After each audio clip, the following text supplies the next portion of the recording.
आज इस वीडियो के माध्यम से आप लोग जानोगे, आपको कंप्लीट इन्फॉर्मेशन मिलने वाली है कि स्लिप डिस्क क्या होता है, क्या ये तकलीफ है, किस तरीके से डेवलप होती है। इसलिए इस वीडियो को अंत तक देखेगा।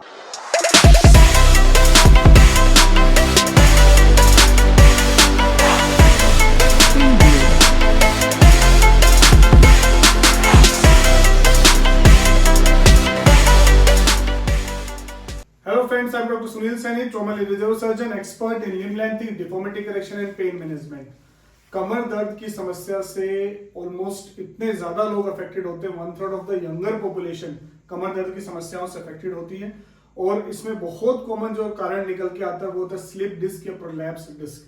तो आए दिन लोग हमसे पूछते हैं ओपीडीज के अंदर भी कि सर ये होता क्या है और किस तरीके से डेवलप होता है और क्या क्या कारण होते हैं इसके होने के और किस तरीके से ये स्लिप डिस्क और सciatica का डिफरेंस होता है।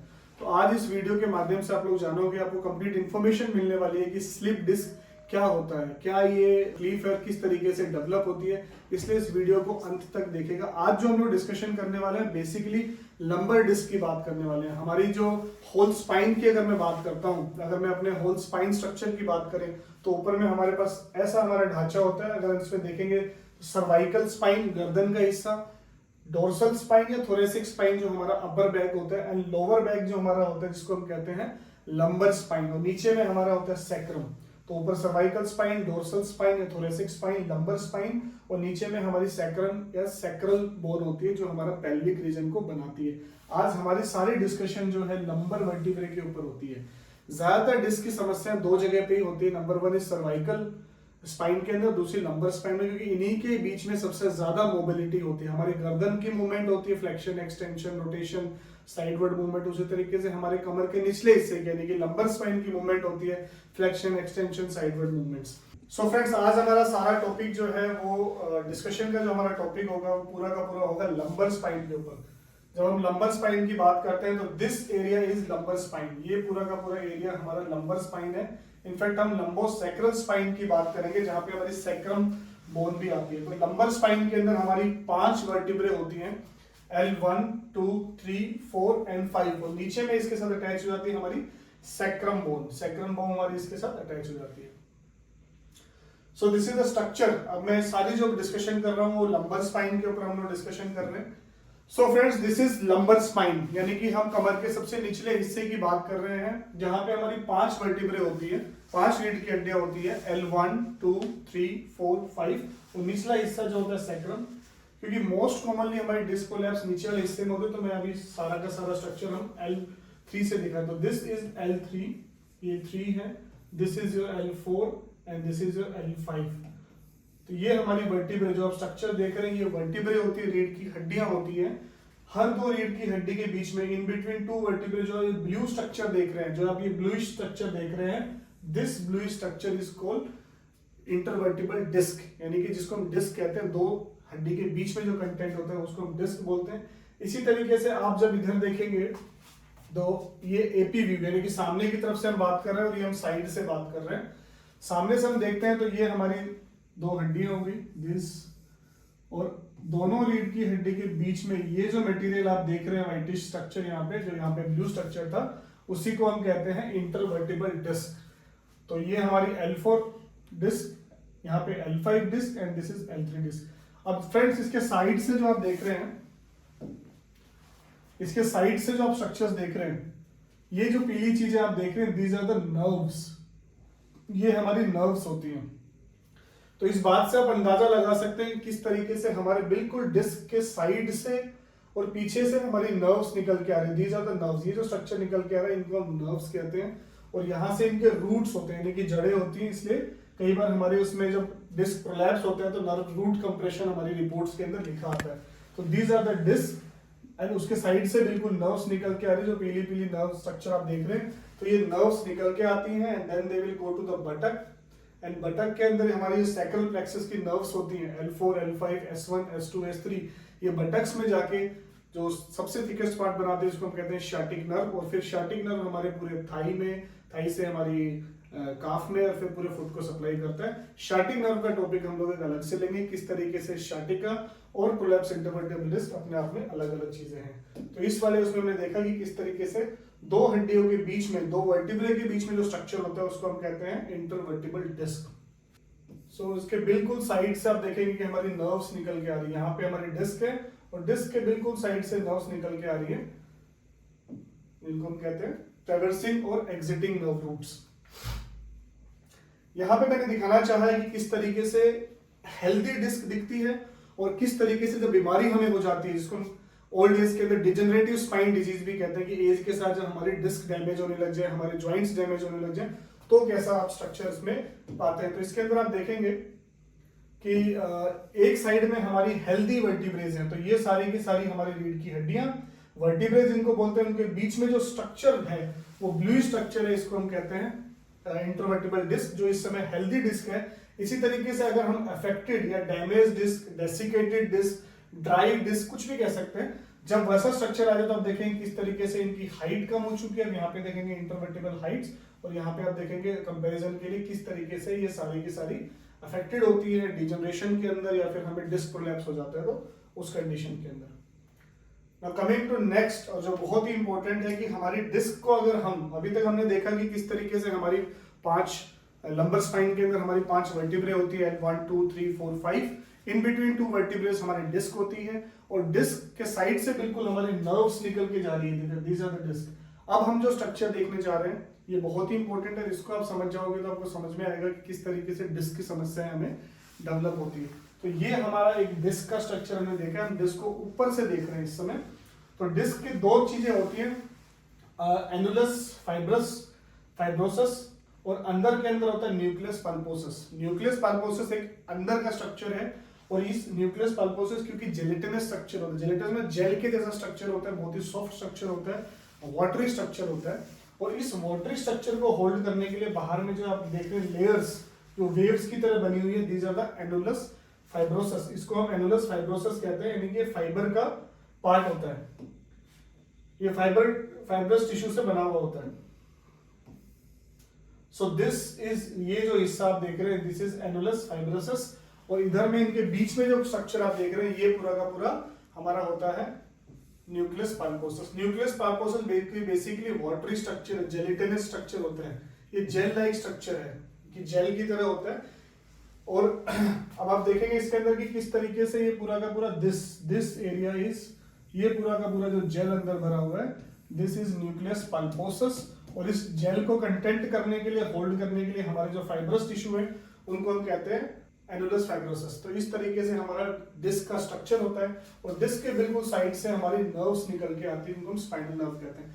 अब किसी भी कारण से मान लीजिए आपको चोट लग जाती है, झटका लग जाता है, जिम के अंदर आप काम कर रहे हैं, आपने वजन उठा दिया, या फिर आपको कोई इंजरी हुई है, या फिर प्रोलॉन्ग सिटिंग की वजह से, इन सब कारणों की वजह से हमारी कमर पे बहुत ज्यादा स्ट्रेन आ जाता है, जिसकी वजह से हमारी डिस्क के ऊपर जो हमारा फ्लूइड कंटेंट होता है वो चेंज हो सकता है, और कई बार ये एनुलस फाइब्रस टिश्यू जो होते हैं वो ब्रेक कर सकते हैं। ये जो एनुलस फाइब्रस टिश्यू होते हैं ये हमारे ब्रेक कर सकते हैं, और जब ये ब्रेक करेंगे तो अंदर का कंटेंट बाहर निकल के आ सकता है। जब हम फ्लेक्शन करते हैं, देखिए अब इस वाली इसमें आप देखेंगे कि जब हम फ्लेक्शन और एक्सटेंशन करते हैं, जब आगे की तरफ झुकते हैं तो इस डिस्क का क्या होगा, इस डिस्क के अंदर जैसे मैंने बताया कि एनुलस फाइब्रस टिश्यू बाहर में है और न्यूक्लियस पल्पोसस अंदर है, तो ये एक तरीके से कुशन का काम कर रही है हमारी दोनों हड्डियों के बीच में। तो इसलिए जब हमने फ्लेक्शन किया यानी कि आगे की तरफ झुके तो इसका आगे वाला स्ट्रक्चर आप देखेंगे हाइट कम हो गया, पीछे वाली हाइट डिस्क की बढ़ गई। इसी तरीके से जब एक्सटेंशन किया, हम पीछे की तरफ गए तो आगे की हाइट बढ़ गई और पीछे की हाइट कम हो गई। तो ये कुशन का काम करती रहती है, जब हमारी स्पाइन इस तरीके से लंबर स्पाइन और सर्वाइकल स्पाइन मूवमेंट होती रहती है तो ये कुशन का काम हमारी स्पाइन के लिए करती रहती है। हमारी लंबर स्पाइन के अंदर जो मूवमेंट्स होती है, दिन रात जो मूवमेंट करते हैं वो फ्लेक्शन आगे की तरफ झुकना, एक्सटेंशन पीछे की तरफ जाना, साइडवर्ड झुकना और रोटेशन, ये सारी मूवमेंट्स के अंदर आप इमेजिन कर सकते हैं इस समय कि जब आपकी हड्डी इस तरीके से मूव करती है तो बीच के अंदर जो डिस्क है वो भी इसी तरीके से मूवमेंट करती रहती है। सो हमारी इस डिस्क का फ्लूइड कंटेंट अच्छा होना बहुत जरूरी है। इसके बाहर में जो फाइब्रस टिश्यू होता है उनकी स्ट्रेंथ होनी बहुत जरूरी है। अब किसी भी कारणवश जो मैं पहले डिस्कस कर चुका हूँ कि प्रोलॉन्ग सिटिंग की वजह से, हैवी वेट की वजह से, वजन उठाने की वजह से, इंजरी होने की वजह से, आप जिम कर रहे हैं वहां पे आपने कुछ वजन उठाया, आपको कोई झटका लग गया, आप ड्राइव कर रहे हो कोई गड्ढे में झटका लग गया, इस तरीके की किसी भी कंडीशन से प्रोलॉन्ग सिटिंग की वजह से आपको कमर में स्ट्रेन आ सकता है, जिसकी वजह से हमारी एनुलस फाइब्रस टिश्यू जो होते हैं वो ब्रेक कर जाते हैं, और जब ये एनुलस फाइब्रस टिश्यूज ब्रेक करते हैं तो वहां से हमारा जो भी फ्लूइड कंटेंट होता है वो बाहर निकलने लग जाता है। तो आप इस तरीके से समझ सकते हैं कि हमारा जैसे फ्लूइड इज न्यूक्लियस पल्पोसस, उसको रोकने के लिए बाहर में फाइबर कुछ लेयर्स बनी हुई है, परत बनी हुई है। जब उन परत के अंदर क्रैक्स बन जाएंगे, जैसे पानी है, पानी को हमने एक जेल को रोका हुआ है विद द हेल्प ऑफ एक ग्लास।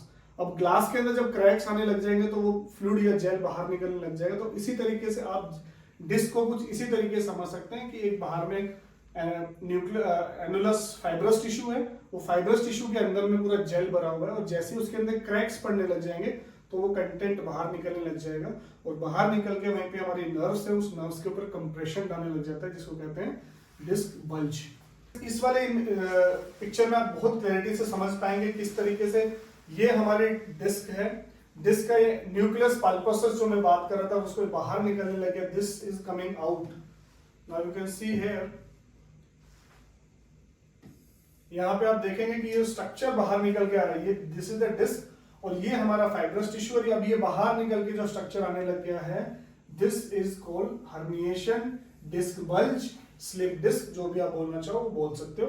अब ये साइड में हमारी नर्व्स आ रही थी, तो आप रेडिश स्ट्रक्चर को देखेंगे तो नर्व के ऊपर इसने आगे कंप्रेशन डाल दिया, इस कंटेंट ने, या फिर कंटेंट ने कंप्रेशन डाल दिया, या फिर उस मटेरियल की वजह से हमारी नर्व पूरी की पूरी इरिटेट हो गई। सेम आप यहाँ पे दे सकते हैं कि किस तरीके से ये नॉर्मल डिस्क है इन दोनों के बीच में, ये वाली disc is a normal disc, और जैसे ऊपर आते हैं तो this is a prolapse disc जो बाहर की तरफ निकल गई, उसने नर्व की के ऊपर कंप्रेशन डाला, जिसकी वजह से हमारी नर्व इरिटेट हो गई। Now it will lead to pain in the lower back, और ग्रेजुअली अगर ये बढ़ता चला जाता है तो फिर हमें शाटिका वाली कंडीशन डेवलप हो जाती है। इस तरीके से ये हमारी डिस्क प्रोलैप्स होती है। So these are the examples की किस किस तरीके से डिस्क और प्रोलैप्स होती है। आपकी रिपोर्ट्स में इस तरीके से लिखा सकता है, नॉर्मल डिस्क, फिर हमारी बल्जिंग डिस्क, एक ऐसी डिस्क जो सिर्फ बल्ज कर रही है, अभी कंप्लीटली बाहर निकली नहीं है लेकिन बल्जिंग कर रही है। हर्निएटेड डिस्क आप यहाँ देखेंगे वो कंप्लीट बाहर आ गई है, उसने नर्व के ऊपर कंप्रेशन डाल दिया। तो these are the different types of disc.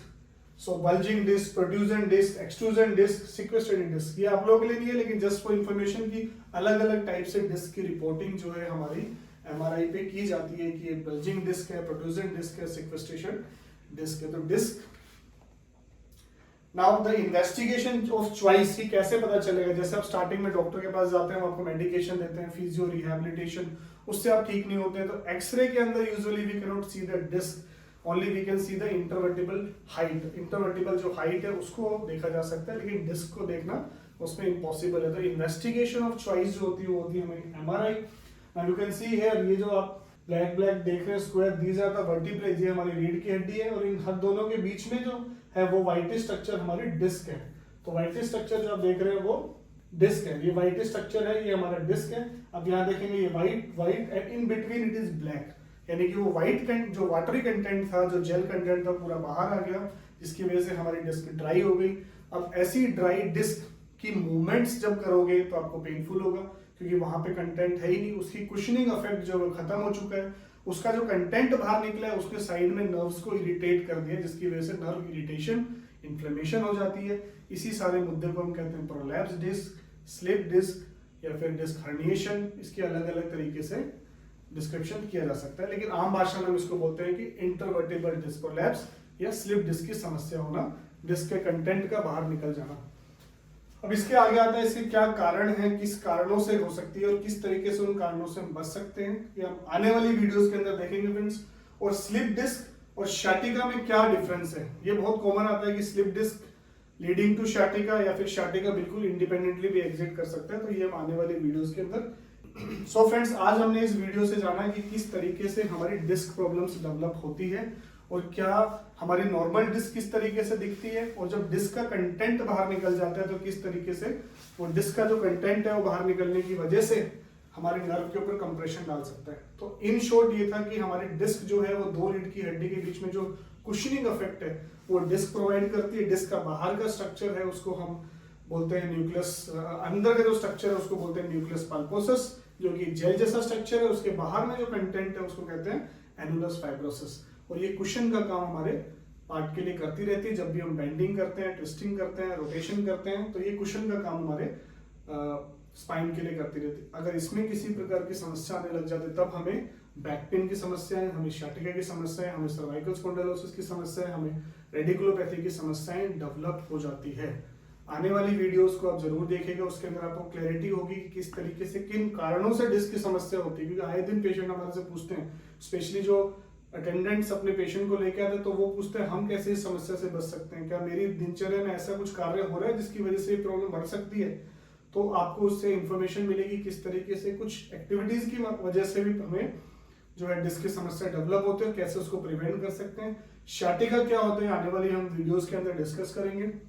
So friends, आपको आपके जानने वाले में आपके परिवार में किसी को भी इस प्रकार की समस्या है, सर्वाइकल स्पॉन्डिलोसिस है, टेनिस एल्बो, फ्रोजन शोल्डर है, लंबर डिस्क प्रॉब्लम्स है, शाटिका की प्रॉब्लम है, तो आप नीचे दिए गए नंबर पे कांटेक्ट कर सकते हैं। आप यूट्यूब चैनल पे जाके हमारी वीडियोस देख सकते हैं, जिसमें कंटेंट देख सकते हैं कि किस तरीके से डीएससीबी इंजेक्शन, जिसको आजकल हम फिजियोलॉजिकल पेन ब्लॉक्स बोलते हैं, के माध्यम से ये सारे के सारे पेन को कंप्लीट तरीके से मैनेज किया जा सकता है और बिना किसी सर्जिकल इंटरवेंशन के कंप्लीट तरीके से ठीक हो सकता है। और ये सक्सेस रेट ऑफ 85 to 90%। ऐसी किसी भी समस्या के लिए आप नीचे दिए गए नंबर पर कांटेक्ट कर सकते हैं। अपनी रिपोर्ट हमारी टीम से शेयर करके फ्री ओपिनियन हमारी टीम से ले सकते हैं। दोस्तों, मैं उम्मीद करता हूं कि आज जो हमने इन्फॉर्मेशन वीडियो बनाई है ये आपके लिए सहायक होगी, आपके लिए हेल्पफुल होगी। सो फ्रेंड्स, आगे भी आपको ऐसी हेल्प टिप्स मिलती है, इसके लिए चैनल सब्सक्राइब करना ना भूलें, तुरंत चैनल सब्सक्राइब करें। Thank you.